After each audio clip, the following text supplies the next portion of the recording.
Hello guys, நான் இன்றைக்கி ஒரு ரெசிபி தான் சொல்ல போகிறேன். ஃபஸ்ட்டு கொஞ்சமாக சிறுபருப்பு ஊற வச்சுக்கோங்க. 1/4 கிலோ அளவுக்கு பச்சை காராமணி நல்லா கழுவி கட் பண்ணி எடுத்துக்கோங்க. இன்றைக்கி பச்சை காராமணி கூட்டு தான் பண்ண போகிறேன்.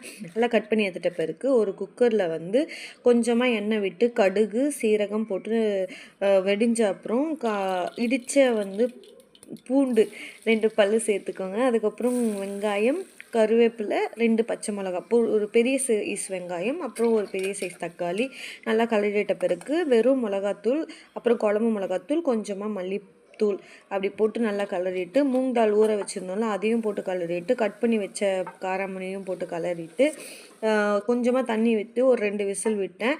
அதுக்கப்புறம் இதுக்கு மசாலா கொஞ்சமாக தேங்காய், ஒரு பல் தேங்காய், ஒரு பச்சை மிளகாய், கொஞ்சம் சீரகம் போட்டு இதில் அந்த விழுதை அரைச்சி ஊற்றிட்டு கொஞ்சமாக கொதிக்க எடுத்துட்ட பிறகு சூடான சாப்பாட்டையும் சாப்பிட்லாம்.